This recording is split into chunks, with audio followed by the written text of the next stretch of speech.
We go ahead and call the meeting to order and welcome everybody to the March 8th meeting of the Homelessness Prevention and Intervention Board and Continuum of Care. Jeff, you want to call the roll? Yes. So Joy Andrade is excused. Alicia Branham is excused. Chris Clark. Here. Bruce Davis. Present. Diane Fleet. Here. Janice James. Here. John Parker.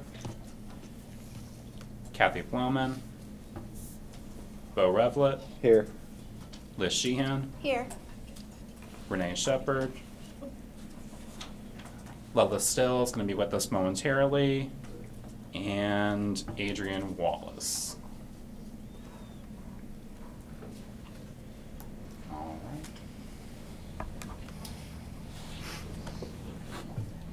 Could I go ahead and number 4? We probably should, so that we can make sure that Lulla's present for For the minutes, yeah. board vote on the minutes. Yeah. Item number 4 is the public and partner comments for any issues on the agenda. Does anyone have any comments about items on the agenda today before we get to the agenda? Okay. You want to go ahead and 5? Yeah. So we're going to start then with a presentation from Scott Pruitt, who's been helping with our racial equity analysis. We're just going to take a quick minute to get the technology up and running.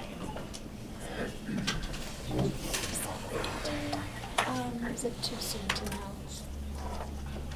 Oh, wait, this is the HDMI. Yeah.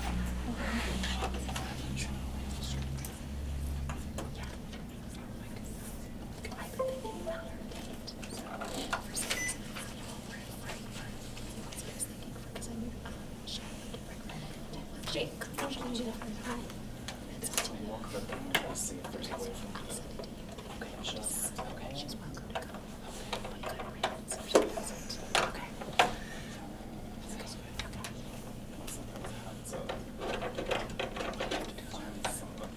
Okay. Should come part 2. Yeah. Do you have a favorite place to go or should we just pick? Okay.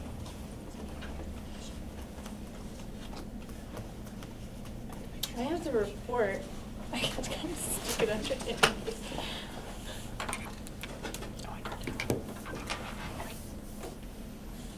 That looks pretty good. I can see about as good as possible. Yeah. Thanks.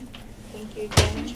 And like Jeff said, my name is Scott Pruitt. I've been helping with the racial equity analysis and recommendations. And I'm here today to present at a high level what has gone into our draft final report, really get your feedback before we finalize this and roll this out. So for the presentation, I'll just give a very quick introduction of the purpose and the methodology, and then our findings on key outcomes, and again, the actions that are going into this strategic plan, if you will, for increasing equity, and then some time for discussion and feedback. So for this project, we were asked to do 2 things. So one is to analyze available data and really describe if there were disparities, and if so, the nature of those disparities in homeless services. And 2, to provide recommendations on how those could be addressed. So that is what we will talk about today. So to think about how did we analyze the data, what data, right, and B, develop these recommendations. We spent the better part of 6 months really collecting data from a variety of different sources, analyzing several years worth of HMIS data, and then working with people. You all might have been people to participate in different forums, listening sessions, brainstorming sessions to put together this analysis and recommendation. So it really is centered in what providers here, your partners here, and people experiencing homelessness here had to say. So moving on to the disparities that we found. So through the data, there were differences in who experiences, I wrote housing, that should say homelessness, exits to permanent housing, and returns to homelessness. So in the draft report, we have a whole chart of all the demographics, but I pulled these out for you today as really places where there was a rather large disparity, a rather large difference in what the general population of Fayette County looks like, and then the population of people experiencing homelessness according to the HMIS data. So there are Black or African American people are very overrepresented in homelessness, as are people who identify as male, veterans, and then the biggest one is people who are living with a disabling condition. Can we ask a question on that? Yeah, of course. So on the disabled condition, which is obviously the highest, Uh-huh. do we know about it's not a separate category, it kind of overlaps the other three, right? It does, and so we could look at how that, we have to some extent, look at how that overlaps the other three within your HMIS data, but unfortunately the way the census data is we can't cut it in exactly the same way. An important note would also be that when it comes to disability status within HMIS, it's also self-report data. So it's not necessarily documented disability, it's self-reported. That's true of census data too, though, Yeah, isn't it? it's self-reported on the census as well. Okay. Okay. We also examined within your HMIS data, when someone is enrolled, how often does that lead to permanent housing? And so I know when I was here and I presented on the interim findings before we got to recommendations a couple months ago, that things declined for everybody after 2020. But they did not decline in exactly the same way. And so you see the drop off in a much more sharp way for Black and African American people, and also for people who are Hispanic or Latinx.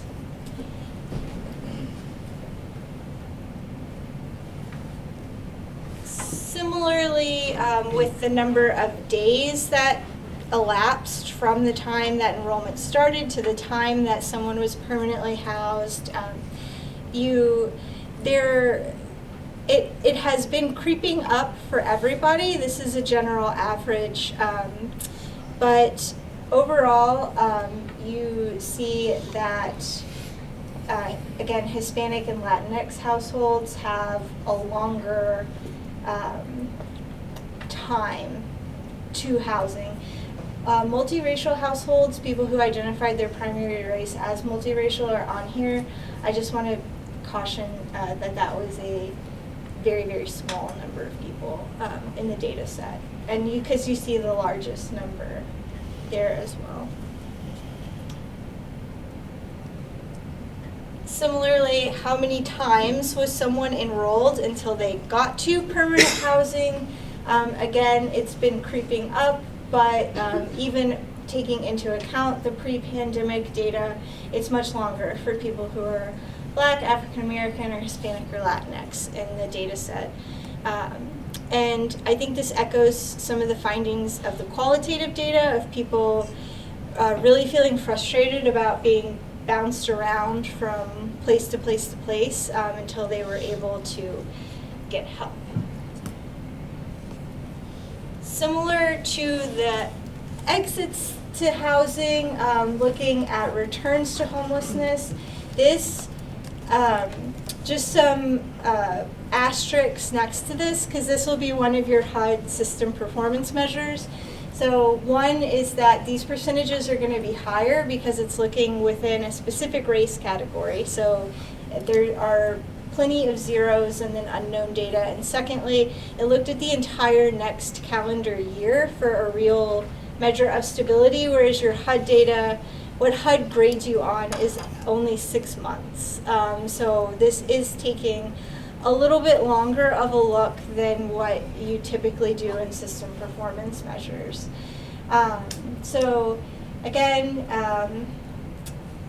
things were on a downward trajectory until 2019, bounced back up in 2020, looking at what happened in 2021, but it didn't bounce the same for everybody.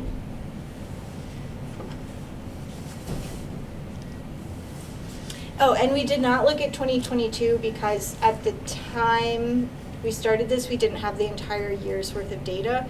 We only had the full last year of 2021. And what is the number that we're dealing with when you show the percentages? The number of enrollments? Oh my gosh, I do not know that off the top of my head. I think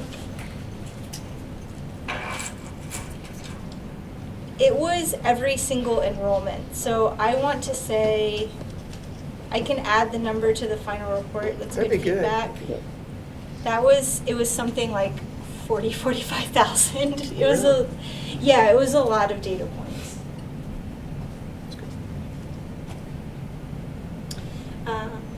Okay, so moving on to the actions to reduce disparities. So we met with some people who were able to participate in really like a brainstorming and prioritization session, and really saying like, here's what we found. We can't address everything. Like, where do you want to focus as a continuum? And we've geared the buckets towards what came out of that feedback. And just to say, these are system-wide changes that can happen that are really going to benefit everybody. So when you increase equity and close disparities, right, like everybody wins. So the first is really meaningfully incorporating lived experience voices. So representation on boards and committees.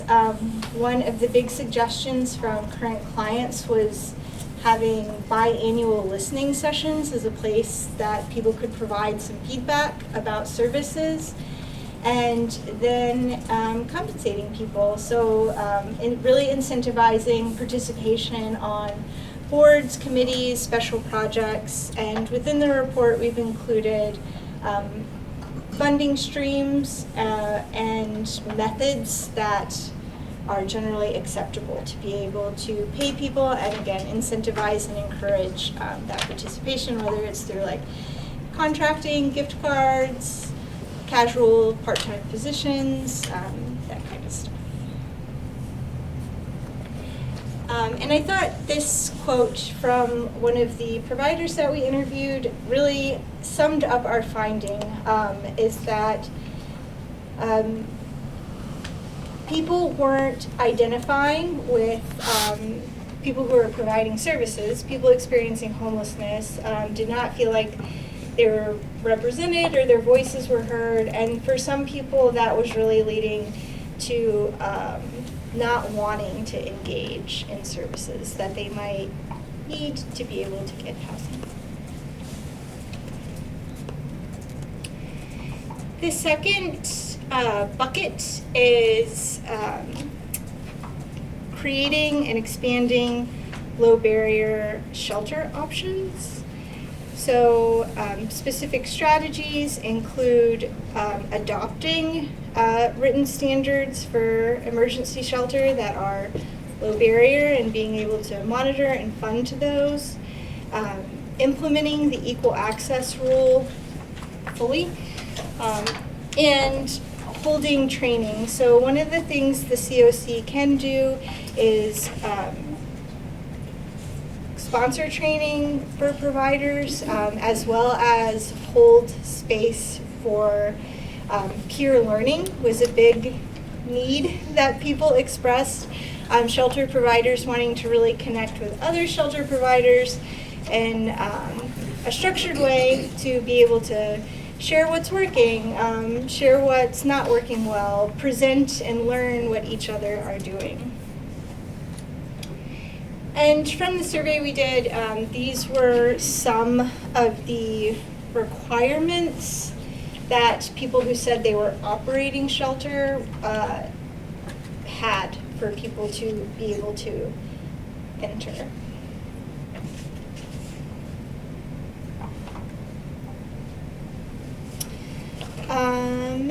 The third is increasing investments in permanent housing. So while the COC obviously cannot build housing, unfortunately, there are some things that can happen. So one is really flexing advocacy muscles, and there was a lot of interest in that from the interviews, people who were really strongly interested in seeing letters of support and oppose come out of the COC, as well as greater relationships with your organizations who are doing fair housing enforcement.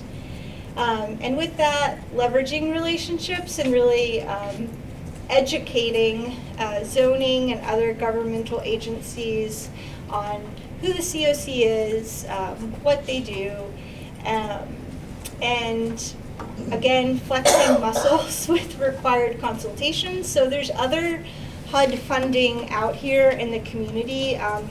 They're supposed to be consulting with the COC. So that's your emergency solutions grants, your community development block grants, home ARP just happened. You should have some home ARP funds, and you should have been consulted as the collaborative applicant on those funds. So if you're not, really requesting those and emphasizing the need for permanent housing and the ability in that funding to place preferences for people who are experiencing or at risk of homelessness.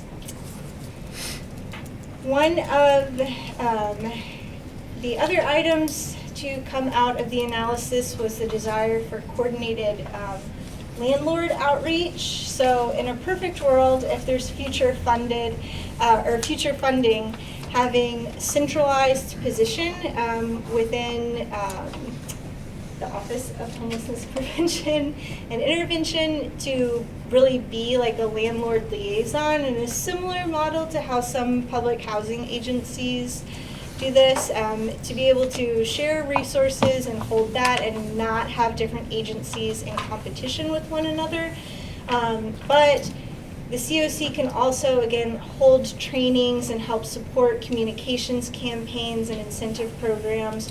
One of the biggest reasons why agencies said that they were not doing landlord outreach was a lack of knowledge on how to get started and what kinds of things they might do.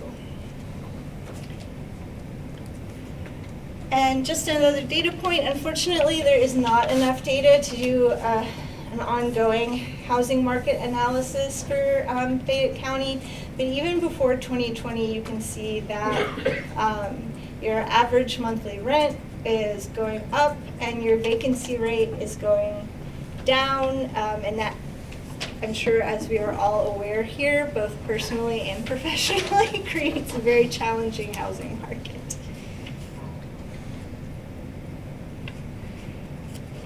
The fourth bucket was strengthening system coordination.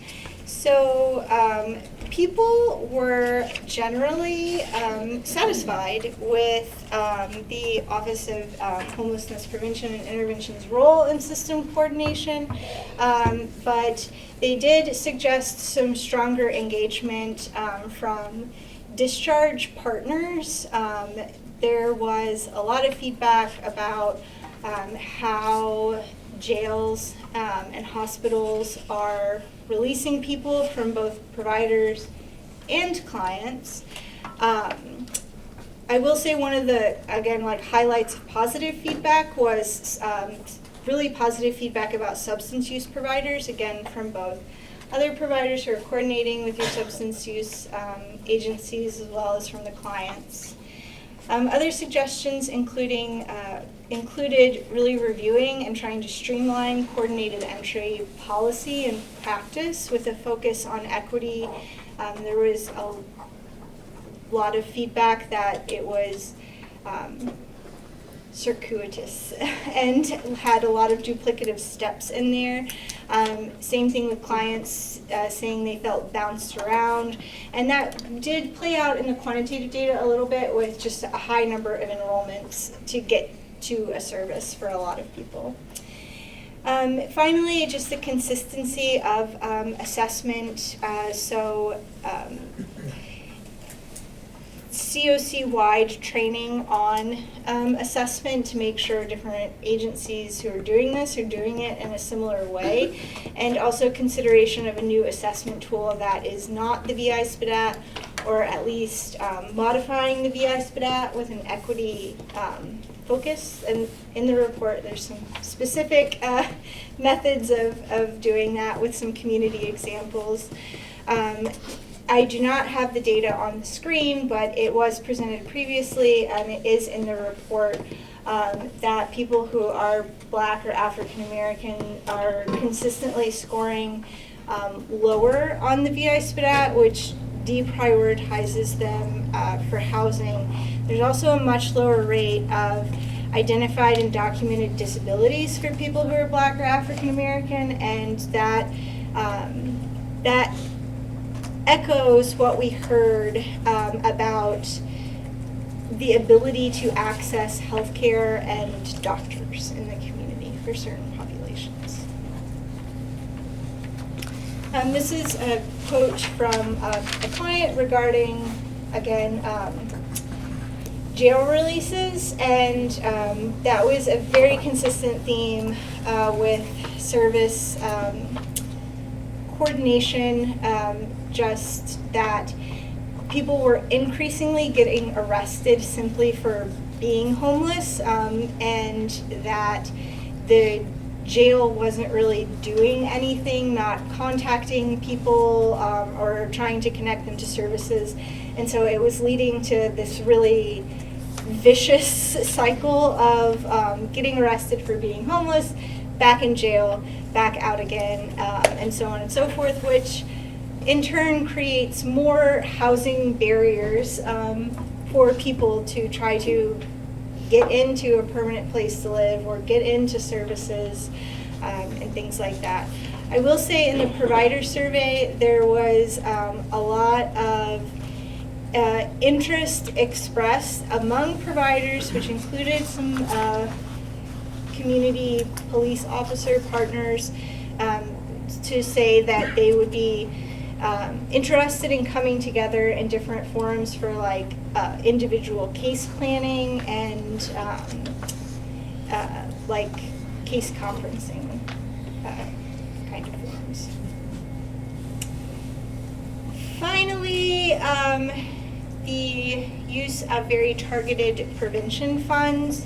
So again, COC-wide training on how to target prevention for agencies that were not doing any kind of homelessness prevention. Funding was an issue, but among people who had funding, again, knowledge was one of the things that came out in the survey, that they didn't really know how to do a good targeted program for homelessness prevention, so it was kind of a first come, first all thing. And engaging in service planning coordination for housed people as well. Some people were reporting like once people get housed, the coordination, care coordination for people kind of stops, and that can bump up returns. So another point from the HMIS data analysis supporting this is just that the percent of people who were becoming homeless directly from having their own permanent housing was higher for people who were Black, survivors of domestic violence, veterans. So I just ran through like a 50-page report in a little over 15 minutes. So I'm sure you all have a lot of comments and questions that I am happy to try to answer, or at least take your feedback. Yeah. The recommendations, they came from the providers survey or providers focus group or both? It came from survey, focus groups, a brainstorming session we had like right around Thanksgiving to try to prioritize the different buckets. And when you do the final report, can you put the number of providers that participated in the survey? Yeah, absolutely. And I don't know if it's appropriate to put the people who participated in the focus groups representing the community. We promised people anonymity, but there were 43 people who responded to the survey. We interviewed 23 support service providers, or homeless and support service providers as part of this. And then 32 clients participated in the focus groups. Yes. So you had the one slide that I thought that was really interesting, the part about the disability, right? People that were identified their disability, and then the next slide, one or two late, like that was a huge number, right? And then the next slide shortly thereafter were low barrier access. Mhm. And so I thought that was really interesting because it was like substance use, people to be able to administer their own medication. I didn't see on there anything about like being able to access due to mobility issues. Did that just not make it to the slide, or, because that's something I bump into quite often. Yeah, that's interesting because I don't think we got any responses signaling that on the survey. That is But interesting. I can go back and Yeah, look. Yes. I didn't see much data about white people. I mean, if you're talking about racial disparity, the assumption is it's disparate from something. Yeah. The something is generally white people. So I'm not sure what the baseline is related to that, number one. And number two, a lot of your data was generated during the time of COVID, when a lot of providers were not operational. So my guess is that this probably is an underrepresentation of reality. Yeah, thank you. So we include white people, and actually every racial category within the report is just cutting the slides for space and time.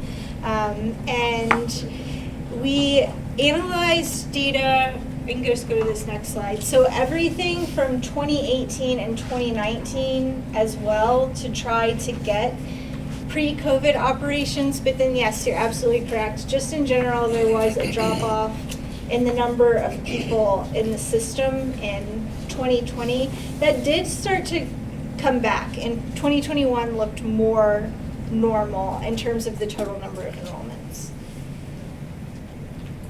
And the full report was sent out with the meeting packet, and I think you might find more full tables included in that might be helpful. Yeah. Oh, sorry. Yes.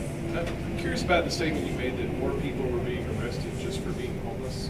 What data supports that conclusion? So we don't actually have hard data on arrests. We have from the focus groups feedback from people who had been experiencing long-term homelessness saying, I post-COVID keep getting arrested more than I used to.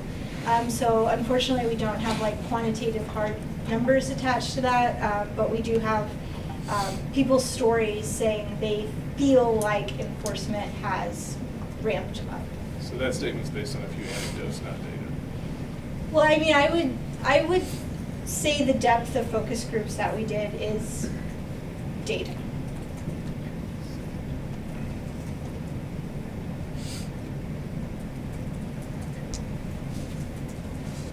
Yes. Go for it. Go ahead, Bob. No, you have my. Okay.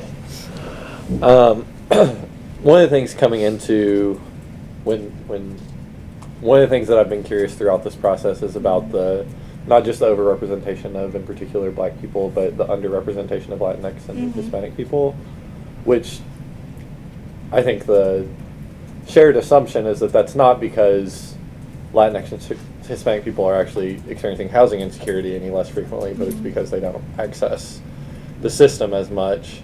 And I didn't see as much, and in particular because, you know, rates of poverty are also higher and, you know, all those things. So, but I didn't see many like recommendations specifically related to that. To reaching Latinx people specifically. So we can focus in on that, but I think that would be in here and really just people not seeing representativeness on boards and really what is for some people like, I can't say lack of trust because that didn't come across, but really more of like a feeling of like apathy of like nothing. I'm not going to go jump through all the hoops because nothing's going to happen. I'm just going to put in all this effort and still be where I am, and really wanting places to have conversations with service providers. And I think a follow-up on that, and then I have a couple other things too, Yeah. but a follow-up on that is, like, I have curiosity around whether it would make sense to have, like, recommendations in here related to, like, language access, for example, or, like, specific targeted outreach strategies for, especially immigrant communities. Yep. So I think this is just kind of a blind spot in the data, but we didn't hear that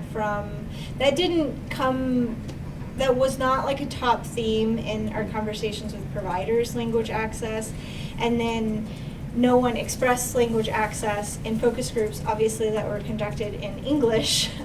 So that is a problem, but we can note that really as like a limitation of the study. And do you have data on the racial, especially demographics of the people who participated in the focus groups and surveys? Yes. Is that in the no, report? no, not Oh. of the surveys. In the provider survey, yes. And yes to the focus group, so we can add that in as well. Yeah, I think that would be really helpful. So we, to a certain extent, for example, if something's not coming across in the focus groups, it may be because of the representation of the focus groups. And vice versa. Yeah. Yep. Yeah, and then somewhat related, on page 14 of the draft report, where it talks about the suggested measurements for this recommendation. Yes. One of the things I would be curious about is for us to include, it says measure participation in committees by lived experience. I would also be curious to measure participation in committees by race, given that it's The demographics of committees. right. Yeah, and also one of the things related to that is that earlier in the report it had mentioned that I think it was like 15% of responses among service providers were from people with lived experience, but only one of them was in a leadership position. And then, so I wonder if like that could be another measurement for this. Oh, recommendation. leadership? Yeah, specifically we can add leadership. that as well. Cool. Since this is a good time to mention it, we are going to be trying to get feedback to Scott and her team on this report draft. For us to be able to synthesize that with the comments that we have within our office, I'm just going to request that if there's board members or membership that do have comments or concerns, recommendations for us, try to have that to us approximately Wednesday of next week so that we have time to package that all together and get that to them timely. Do you want me to type up what I said? I have some notes, but if you want to send something, I'd be glad to be more detailed. Awesome. Thank I you, would Tim. appreciate that because I'm trying to remember it in my head to edit this. Okay. Yes. In the report, it sounds like for boards and committees that it's really talking about like this board and our committees. Is it more broadly about, boards and commissions across the city or within service organizations or? Yeah, so it's, and I can make this more clear of how it was intended, or we could edit it, but I was thinking about boards and committees in the COC, and just to say, we very much tried to keep the recommendations to things that the COC theoretically has direct control over, and not tell you like increase lived experience on this board that you have no say-so about. Thank you. Bruce, did you have something? I think it's been addressed. Thank you. Will some of the comments, just as far as the discharge partners and issues with jails and hospitals, or any of those, and I was kind of looking through the report a little bit to see, but will the hospitals and jails like get some of this feedback, or is it more like anonymous, like, or is it in there and I just haven't read it fully yet? Will the hospitals and jails get the feedback that we collected? I think that's really up to you all. So you all, as the COC, are who will be getting this report. You know, we can talk about, we have money left in our contract if we want to come back for another presentation with other partners or stuff like that. I think that Scott's absolutely correct in that this is a tool that we have at our availability and we need to decide how we want to use it. I think we focus on, I'm going to send an email, I know I've communicated it verbally, but something in writing so we all have written reminders to get that feedback, and we can package that and get it to Cloudburst. Then when we have that final report, Scott and I can take a look at if there's support that they could potentially lend if we want to take some additional steps to engage those partners. Because I do think that it would be a great missed opportunity if we were to have this report and keep that information more insular within our group. I think we need to use this as an opportunity. If there's groups the report says we need more engagement and coordination with, we need to go out and do that. So I think that would be a great opportunity for us.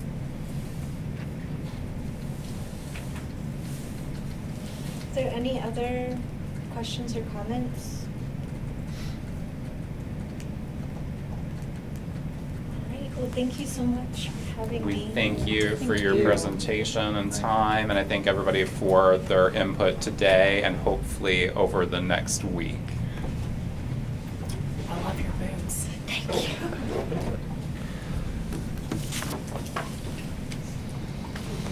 I believe we're ready to proceed. I'll go back to item number 3. We have, Yes. Lee was here, we have a quorum now.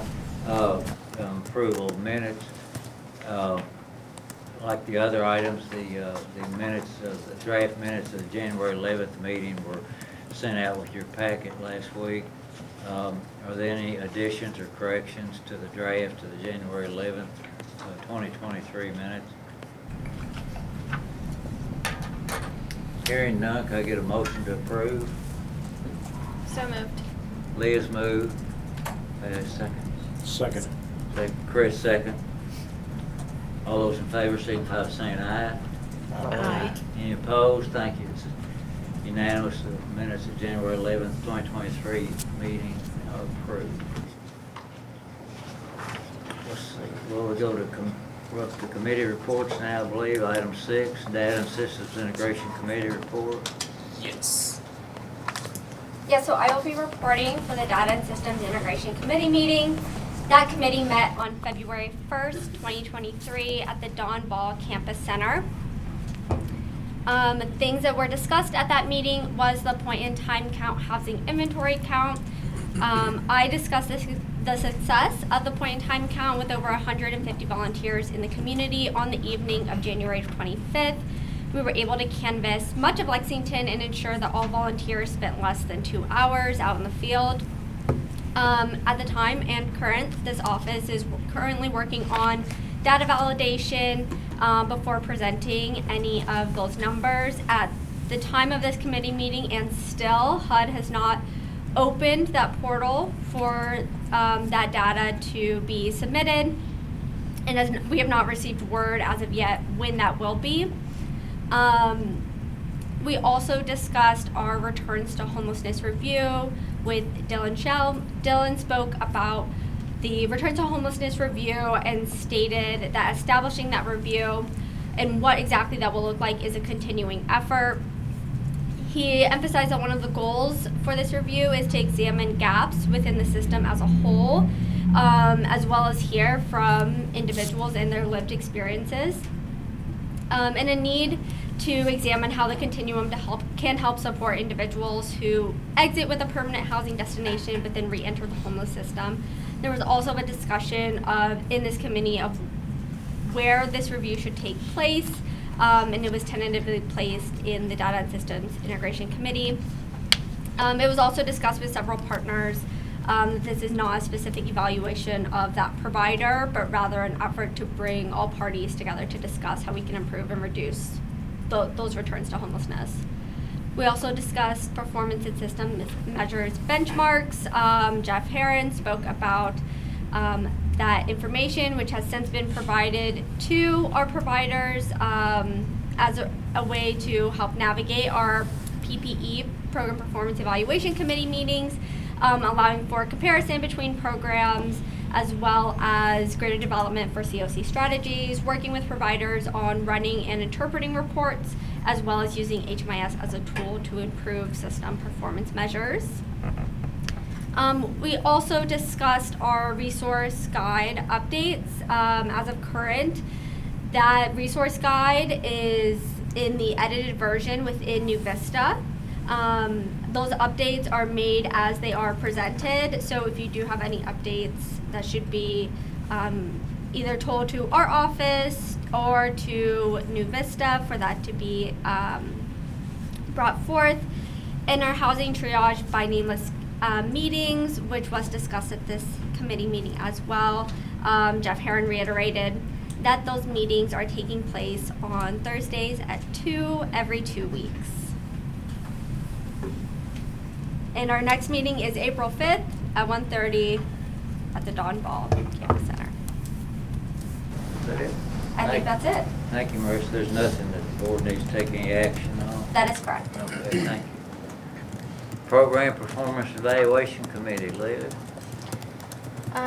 So we met in February, and we had, first, I do want to say thank you to everybody who is new to the presentation and packet style. I thought the packet looked great for that meeting, and it was really nice to have all of the information beforehand, so then we could read through it and process it before, and I think that really informed our discussions. So I appreciate everybody's participation in that, and Jeff for helping to organize what those were going to look like, so thank you. We had presentations from Bluegrass Care Navigators for their medical respite program. This was from the Extended Social Resource funding source. We had 2 presentations from Community Action Council. One was on the Domestic Violence Bonus Initiative Rapid Rehousing Program for the COC program, and then and the Emergency Family Housing, which was an Extended Social Resource program.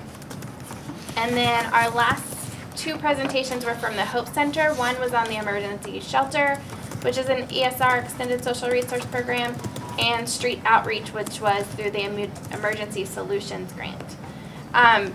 We had great discussion. If you are interested in some of the metrics that were reported, I encourage you to go look at the packet from last time because it's all there now.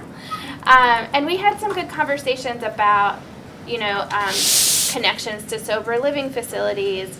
Some of the things that have come up in the presentation that we just saw with relation to people exiting a jail system. We talked about challenges for housing larger families or people who have prior eviction records or people who have experienced abuse in the past. And where else are some of our discussion points? Again, thinking about what barriers people have to programming, and some of the difficulties with staffing organizations came up multiple times, or staffing efforts. So again, great conversation. I'm happy to answer any questions if anybody has any. Our next meeting is April 19th at 1:30. Thank you, Liz. Is there any questions of Liz about her report? There's nothing the board needs to take action on. No actions this time. All right, thank you. Advocacy issues and programs committee report. One of the items is the emergency shelter standards that Jeff's going to report on, and that those standards are in your packet that was sent out. I'll close out the report with that. Okay. So we met on February 22nd. This is one of the committees that we need to establish a new chair for. Adrian Wallace, I believe, is going to be rolling off of our board. We are going to have another appointment that's going to be on the docket with council on Thursday. So we need to identify a new chair for this particular committee. Mention that now because it's going to also come up in the next item on the agenda. So at the meeting on February 22nd in this room, we had Dale Chapman join us, who works with a local church and wanted to engage us in some conversations around establishing an event for National Homeless Persons Remembrance Day. That's something that Polly and I had actually talked about pre-pandemic, and unfortunately a global pandemic kind of derailed our plans. So this seemed like an opportune time, since we have somebody that's interested in trying to partner with us to facilitate that effort. We had some initial conversations and are going to be sending out some information to establish a meeting schedule to move that forward. Typically that event takes place each year on December 21st. A number of communities around the nation participate in that. And it's a way that we can honor those who have passed away experiencing homelessness throughout the year. It's held on December 21st, as that is typically the longest night of the year.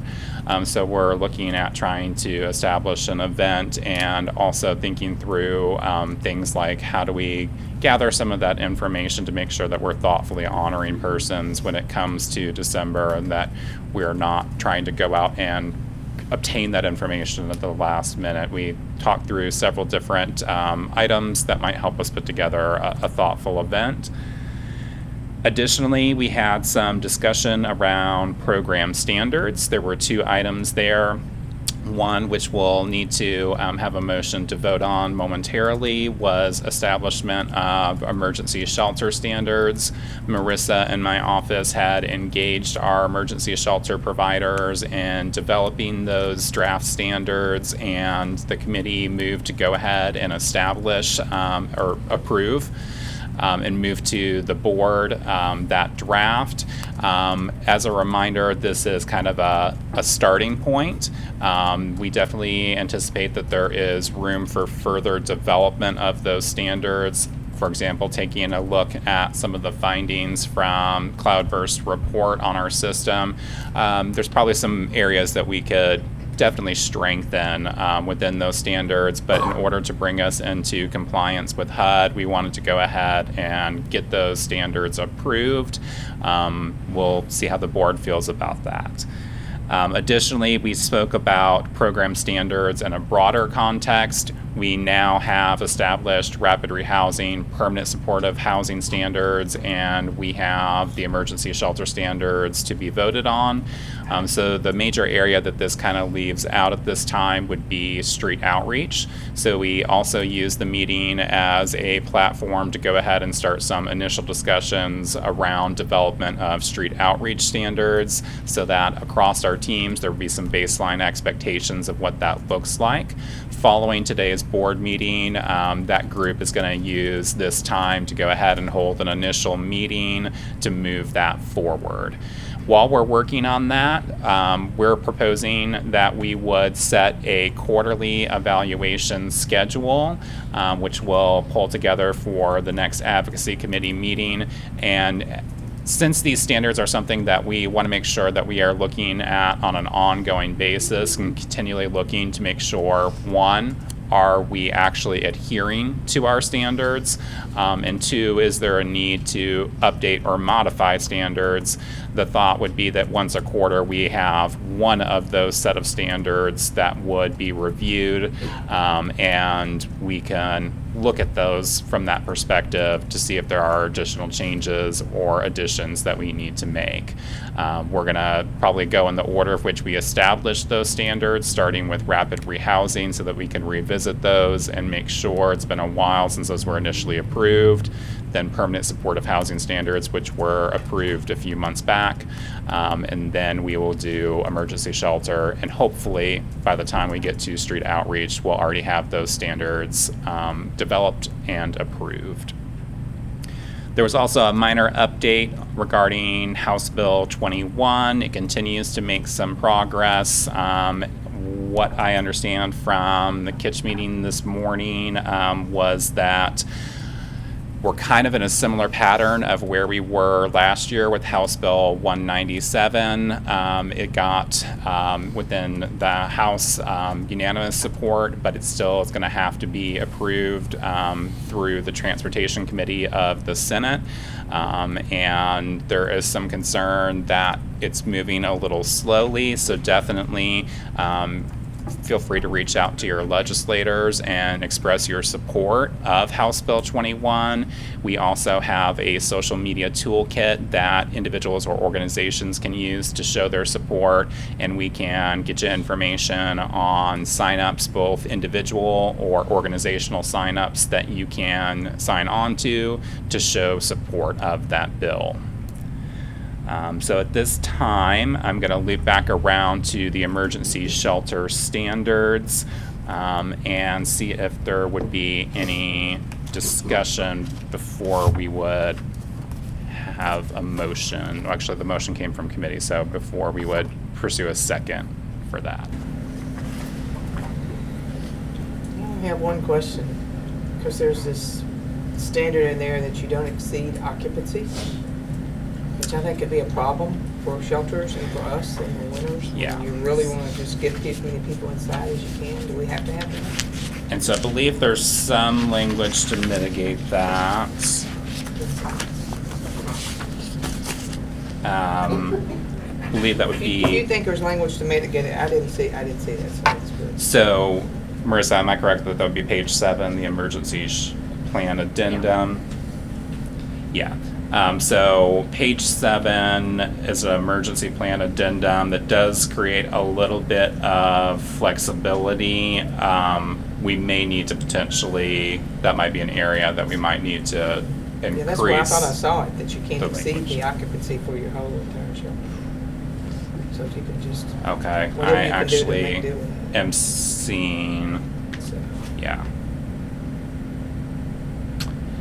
So I would think that we might need a motion that would potentially amend this language, because we might need to go back and develop that further. Is that this that you're talking about? I believe, Janice, sorry, are you referring to criteria 1C within the emergency shelter? C and D. Yeah. It says maximum occupancy issued by the fire department. Would we be able to, So that it can exceed that? I mean, I don't think that we can give them the authority to exceed it, but I think probably Janice is Do you fine. have to mention it? Yeah. That's what I would say. I think that's where we're going, is that there may be some instances where potentially, in reality, even though it's not ideal, that our shelters, for example, activations of our emergency winter weather plan, it may not, if the fire marshal was to inspect at that time. Yeah, if you don't put it in writing like that, you know, that this is a HPI policy. Yeah. And that came from ESG. Huh? It came from ESG policy. Well, it's obviously ideal, Yeah. just not practical in some situations. So I would think it would probably be a good idea for us to omit this and do some further development of the language before we would include any explicit reference there. So do you want a motion to approve this, omitting 1C and D? I think that's where we're at. We can either do that, or we can send it back to committee to develop that language and bring it back to the board for a vote. I could be wrong, but there might be a different definition on occupancy as far as people in the building versus people that are permanently residing in the building. Like Greenhouse 17 has 2 different occupancies. I could have 50 people out at shelter at a training and staff, and the building can handle that. I don't have a 50-bed facility. Do you know? So I'm wondering if you're saying in an emergency, this is how many people can be in the building versus this is your general bed on. bed on bed kind of thing. I don't know. And I think fire occupancy standard is just how many individuals can fit within a confined space. Right, which rather would be than- larger than what you would go. Yeah, rather or than 42 resting, beds. et cetera. Not larger than you're gonna get at the shelter. Yeah. Right. Yeah, I think if you put it in there, it just causes a lot of debate at Yes. a time that you don't need it, you know. And if you put the onus on the fire department to give you a number, they're gonna give you a safe number. Yes. Well, wouldn't And we then want you- everybody Do safe? they- I mean, that's Would- the point, would- dignity, safety, right? Isn't Yeah, that the point? but- And that's why we have laws like that? But do you not have to have a occupancy amount? Like, is that Like you they're have not to. a requirement? Yeah, we Do all you not have have one? Like these buildings have them. Like you have them in the elevators. Half the problem So is is there- adult shelters in Kentucky don't have to be licensed. So Well, you can half- get away with a lot. Like, Okay. I think as a youth shelter, we have to be licensed. You're giving occupancy. Half If we the- ever exceed the occupancy by a certain number, we have to notify them. Like, that is law. And so, but adult shelters in Kentucky don't have to be licensed, so they don't have that same scrutiny. But the reality is, there's sometimes nowhere to go, so if somebody's at your doorstep and it's freezing, what do? If you say, I'm sorry, this is all we've got. So that's why I'm saying if you put, I mean, you're gonna try to do the safest thing, do the right thing, and hopefully we have hotels rented that we can send them to. Right. But I'm just thinking in general, we wanna get people off the street. We can't.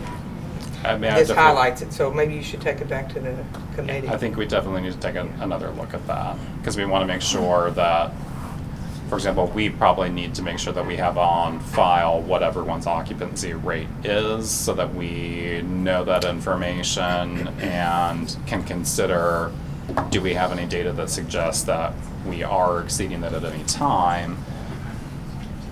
That definitely would make us have some conversations about if we need to put, for example, plans in place that would expand into further options, if we need more shelters, if we need more beds in general. I think your point is valid.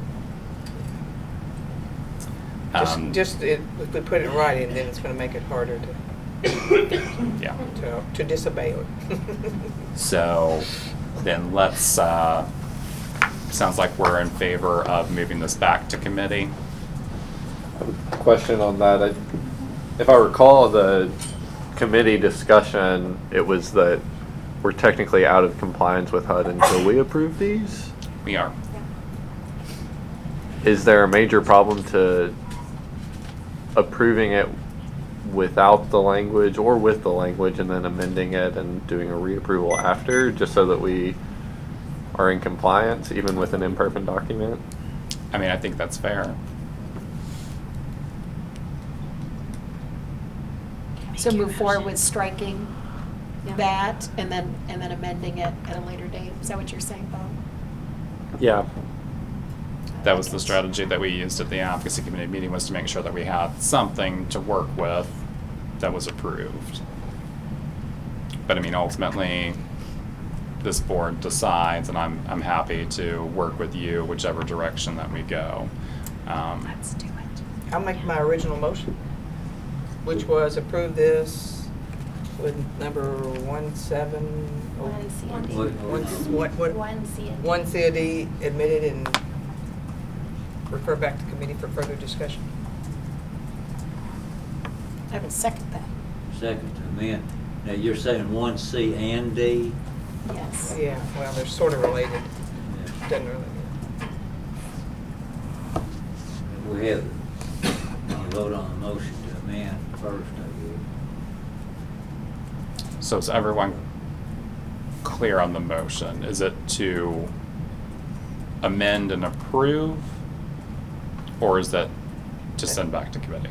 Oh, it's amend and Okay, approve. okay.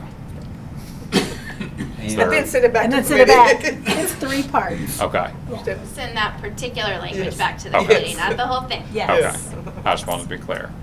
So then, since there's a new motion, do we have a second? I'll second that. Okay, the new motion is to amend by removing 1C and 1D under criteria on page 7, and to approve and then send back to committee. it? Yeah. All those in favor of the motion signify by saying aye. Aye. Any opposed? I'm gonna record opposed, please, simply because I'm concerned about 1D. I'm not clear on whether or not that needs to be in there, about the maximum occupancy. I believe the motion includes both items C and D, correct? So I'm voting against it. I'll vote Okay. You vote against? Because and the reason being the D part about the issue of the maximum occupancy, whether or not that has to be posted. But the motion carries anyhow. Thank you all. Thank you. And can I just ask, was it captured in notes, there was a discussion of the suggestion being that the OP collects data on what maximum occupancy of each shelter is, and then try to keep track of data to see when we're exceeding that? I mean, it would be in the meeting minutes for this meeting, yeah. Okay, because I think that could be, some of that language could be useful to go in here as a way to work around it, so that we preserve, because I think that what you're saying and what Janice is saying are both important, and I think we should have a policy that addresses both, that we want to get people in places that are safe while also We all want to get people in places that are safe. yeah, exactly. Because for example, HUD acknowledges that sometimes we're going to go over occupancy within the housing inventory count. It is possible to have over 100% occupancy on the date of the HIC. Well, and I would like to add that then there's a procedure in place for if you're over that number. So you would have to, let the fire department know that is So when we're that's a presented with potential, those so then scenarios, you we're know, still doing what's appropriate to mitigate and handle that as responsibly as possible. But then I would also like to ask if if it's a possibility to have that discussion at the next committee meeting, so we're not Yeah. waiting Yes, for this that. will be definitely on the agenda for the next committee meeting. Thank you.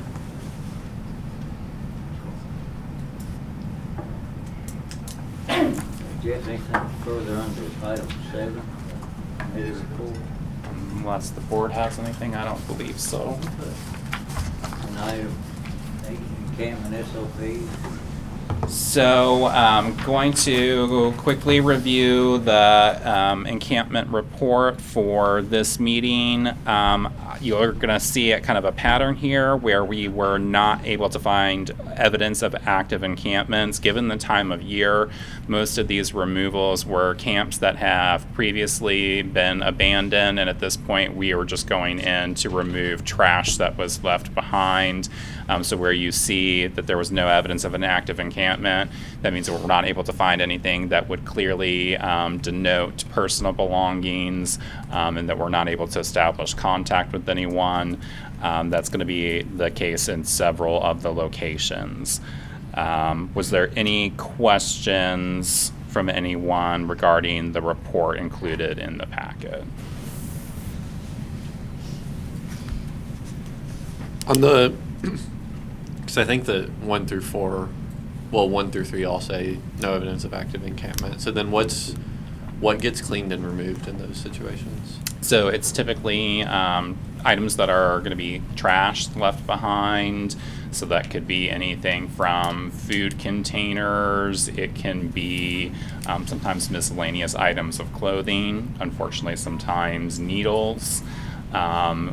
It's things that we would not clearly be able to identify as personal belongings, like we're not finding backpacks, we're not finding clearly established structures still that we're going in and removing without posting and trying to make multiple attempts. So in these scenarios, if they're making an attempt in establishing on one contact that there's not an active encampment, it means that they're only able to find things that they can consider trash or debris. And it's just that typically we usually know too that those persons have likely moved on from other interactions that we've had with them. Gotcha. Thank you. And then on location 5, there's 5 months between attempted engagement and then notice what happened there? So yes, this is an interesting one. I probably should have made that note. So this Call Drive Creek Bank is going to be in the area of Winchester Road, where we have the hotels that have been utilized for the emergency winter weather plan. And Charlie and myself had a meeting with them back in September. And we were informed that after the season-long motel program that had operated, that initially when it closed down, that there were still a lot of individuals that remained in that neighborhood. And we had a meeting with local business owners, and we took that as an opportunity to get their input, but also we did a little bit of investigation ourselves. And we found in that creek bed all around that area, there were multiple items like shopping carts, pallets that had at one point potentially been used to cross the creek bank. Those types of items have been discarded. We had multiple different efforts from street outreach right after learning of that information. And then as we have moved into the winter and again had activity out at those hotels, street outreach has kept consistent contacts in that area. And we're finding that there's no evidence currently of encampments, but at the time that it was discovered, it was unable to be removed for multiple reasons. One was that code enforcement had to obtain permission from several different property owners in order to actually access the space. And then additionally, there was brush that had to be cleared, and some instances also the ground was too mushy to get equipment, heavy equipment, back in there to do things like the brush removal. So it was seasonal delays that had to happen in order to facilitate the cleanup. There was no actual evidence during that 5-month or so window that camps had been established or were active. It was simply that it was unable to perform the cleanup during the initial time of notification. Gotcha. Thank you. There's sometimes where we have those kinds of scenarios, and they're not uncommon, especially when it gets to creek beds and stuff. We're not always, even if we know that it's no longer active, we're not always able to immediately move. Other questions?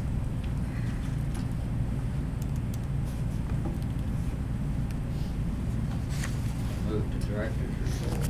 All right. Then moving along, I do have a budget that was provided to you to give you an update on where we are at. I do have a need that would require a board vote. As we go through this information, I'll share that with you. So you're going to see that for 2022, we have a few projects that are still spending down their funds, and it looks as though we have an amount that is remaining unallocated of $76,000. If you look at the ARPA budget for fiscal year 23, you'll see that we actually have a shortage there of $74,000 and some change after our commitments. One of the purchase orders that was established, technically the funds were coming from those 2 different years, but the accounting was only on 1 year. So it ultimately means that we have about $1,200 that is unallocated between our budget for fiscal years 22 and 23, which is what I'm going to want to potentially propose an idea for. And also for 24, I'm in the process of drafting the RFPs based around the funding priorities that we discussed first in advocacy and then at the board meeting. And hopefully we'll have those projects allocated soon. and additionally have included the ARPA-funded Transition in Place program from Mountain Comprehensive Care Center, since that's directly overseen by this office, and they are operating as of November 1st, so they're starting to spend down. I have an additional invoice that I'm currently processing, but progress is now starting to be made on that as well. So I noted that there was about $1,200. The exact amount is $1,237.34. So my office has been in communication with Jenny Ramsey, and specifically in regards to Safe Harbor, the seasonal warming center that's been operating. And that warming center is going to be coming to a close at the end of the month. And Jenny had requested if there was any assistance that the office could provide in helping individuals obtain their state IDs. We had obviously discussed funding to allocate to that out of our fiscal year 24 budget. Some of the hurdles were the initial conversation with the state. They were desiring to have one point of contact and that they wanted to have a credit card on file. So we thought that the route that we were likely going to have to go was awarding it to a subrecipient agency that would probably need a small amount of staffing dollars to be able to facilitate providing that service for the broader system, as well as the cost of the IDs themselves. This prompted me, the request from Jenny, to go back to the state and have some additional conversations, and the contact that I had was extremely helpful and flexible. So we discussed that further, and while they are ideally still seeking to have a point of contact, they would be willing to allow my office, if we served as the point of contact, to designate multiple different organizations that can actually serve as using their address to meet the address requirement for the individual's ID and for that ID to be mailed to. So the process that we're tentatively looking at trying to use to support Safe Harbor would be that they will work with me, and my office would issue the letters. They would serve to verify homeless and use Safe Harbor's address for the individual's ID to be mailed to and to be placed onto their ID. And I was going to see if this board would want to dedicate some funding to help assist that, since we do have this nominal amount that's really not going to be enough for us to really implement a lot of other projects. The thought being that this would also allow us, LFUCG has given me consent to use my Pro Card for this purpose, and it would allow us to pilot this and see if there is truly a need to award funds to a subrecipient agency and have just that one agency provide the ID service, or if it's administratively possible for my office to work with a small number of organizations that would verify homelessness and serve to use their organization's address. And this would pretty much mimic what we did with the county clerk's office. We'd be paying as they were issued versus issuing a lump sum and then potentially getting reimbursement funds on the back end. But if I can have this process pilot and go smoothly, my hope is potentially maybe long term I could get consent to continue to use that Pro Card. I think that would be advantageous in the sense that I don't know of any organization that has the capacity right now to work with every individual requesting ID assistance. I think this would potentially be a better process for us. So the actual request would be if we want to designate some or all of the unallocated $1,200 to help the residents of Safe Harbor access state IDs, and then we can add additional organizations to go ahead and get that rolling. Discussion, questions? Support that. Motion, do we get a motion? Jeff, ask help Frank. So I think we need to have a dollar amount figured out. I honestly don't know of anything that I'm going to be able to do with this amount of money, so I would be comfortable to use the entire amount. Including the 34 cents. Including the 34 cents. There is a 15 or 10 cent fee or something like that that's charged per transaction. So that 34 cents might get us Could help out, yeah. 2 transaction fees. I move to use the full amount for this purpose. Second. Liz made the motion, Janice made the second. When you say full amount, you mean including the 34 cents? $1,237.34. 34 cents, okay. Any discussion on the motion? All those in favor, signify by saying aye. Aye. Opposed? Sounds unanimous to me. Thank you, Ted. I was really excited at that news. Hopefully that means we'll have quicker access to IDs rather than delayed. Thank you all. Also wanted to give you an update on the Lex count. We still have one provider that we're trying to work through some very minor discrepancies in their numbers. So at this time, we haven't released official Lex count results. HUD has yet to establish the deadline for that or open the HDX portal. But we do have some preliminary numbers from the Lex count that I'm gonna go ahead and just share with you today. Won't get into all the detailed information about subpopulations. That will be when we have the official report for the board. But at this time, the preliminary estimate for the 23 Lex count was 811 persons. So that puts us at just about almost a 100 person increase over 2022. All things considered, I think that it definitely could have been a lot higher increase.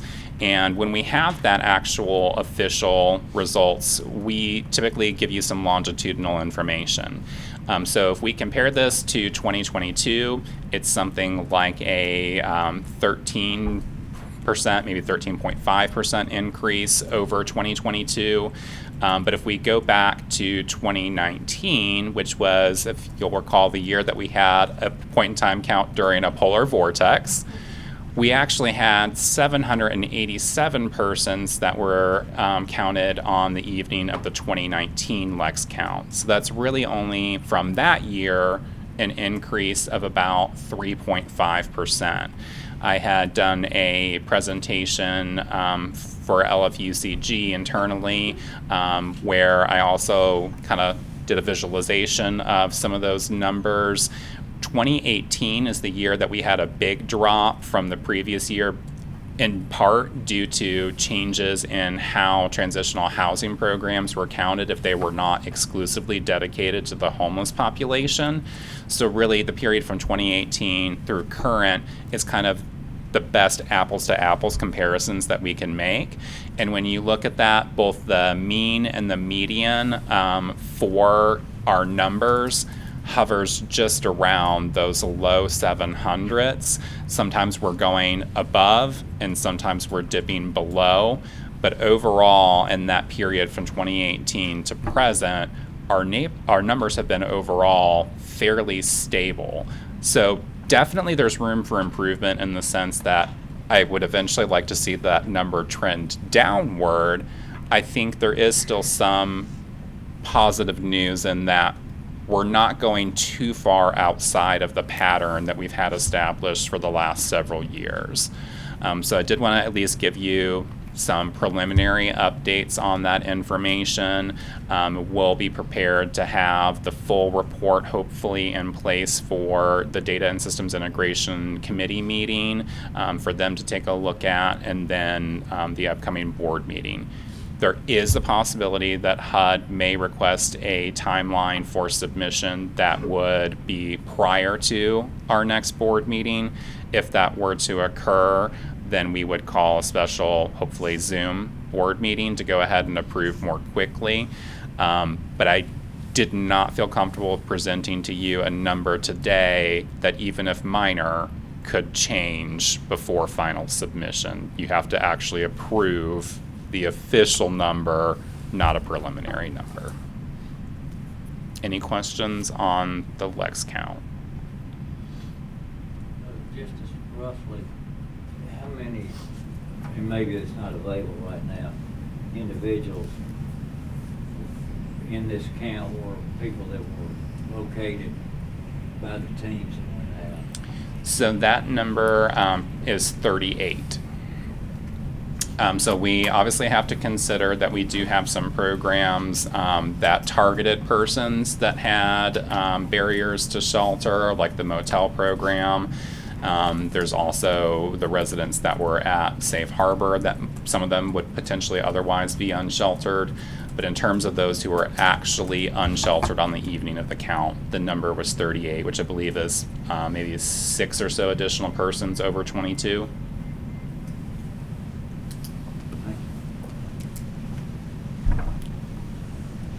If there's no other questions, then just a reminder that in May we need to do board elections.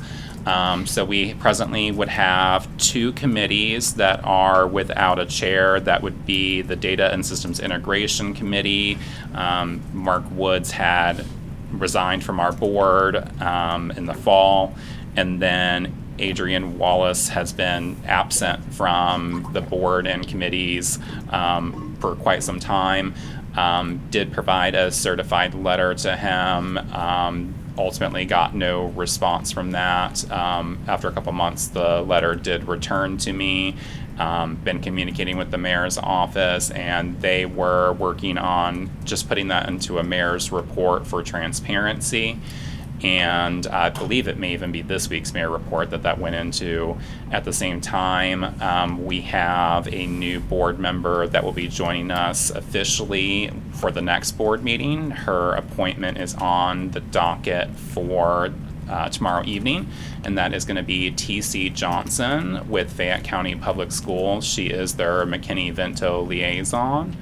Is T.C. with us today? T.C., hello, how are you? Just fine. How are you all? I'm great. You want to introduce yourself to the group instead of me doing it? Yes, I can. Good afternoon, everyone. I'm T.C. Johnson, and I am the McKinney-Vento Program Manager for Fayette County Public Schools. I have worked for Fayette County for 25 years. Prior to this position in August of 22, I served at Winburn Middle School as the Youth Service Center Coordinator for 22 years. And so I'm now just enlarged my territory, so now I have whole Fayette County. So I'm very honored and looking forward to being a part of this board, because I do hear a lot of conversations about the adults and homelessness, but you all will be surprised how many students we now have in Fayette County that are homeless. Thank you so much for being with us today and for agreeing to join the board. We obviously know that there's going to be some expectations that we make progress in addressing the number of McKinney-Vento youth as a national benchmark for progress. And TC and I both came into our roles in August, and we've had several productive conversations over the last couple of months. I think that her perspective will really allow us to try to expand the focus and the conversation that we have around homelessness. I know at the present time that this board doesn't have a lot of extensive resources to meet the needs of that population, but my hope is that we can generate ideas on how we can make that funding a reality and really broaden the focus of the work that we do. I can confirm the appointment and the removal are in the mayor's report for this week, so for tomorrow. Thank you. I appreciate that.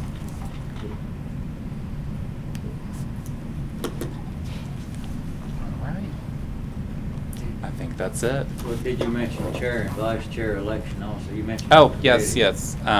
So Please we don't- also please don't need forget that. also Please. need the chair and the vice chair. So the situation that we're in there is both Bruce and John have served 2 consecutive terms between their terms as chair and vice chair. And John is also going to be rolling off of our board next month. We're working on getting somebody from AVOL to continue to serve on the board. But he would not be able to either chair or vice chair the board. and Bruce would not be eligible either per our bylaws. So we need to work on that. I would love to have conversations with anybody on the board that has any interest in serving either with one of our committees or as a board chair or vice chair, whether that be answering questions, trying to talk through what those responsibilities would look like. Please reach out. I know I've reached out to a couple people with some thoughts and would love to continue those conversations with you so that we have a slate to present the board for the May meeting. Thank you, Jeff. Please take the time to talk to Jeff about any of these positions if you are interested in them. Bruce wants a break. Yeah, please. Please. It'll be a painless transition. But, I promise a peaceful transition of power. Unlike other areas. Okay, next regular meeting. Excuse me, Jeff, I didn't mean to be smart aleck. Do you have anything else? I do not. Okay. Okay, next regular meeting is scheduled for May 10th at 1:30 in this same room. Item number 12, are there other issues in public sharing or issues that were not on today's agenda? Anybody has anything?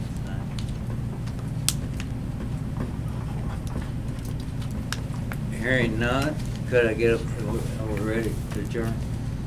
Jeff, you have anything further? Marissa, you don't have anything further? Thank you. Any board members have anything? Okay. Could I get a motion to adjourn, please? I'll make that motion. Diane made a motion to adjourn. A second? Second. Leila made a second. All those in favor signify by saying aye. Aye. Sounds unanimous to me. Thank you all very much. Thank you. Those that wish to participate in the street outreach program standards meeting, we are going to stay in this room following this meeting.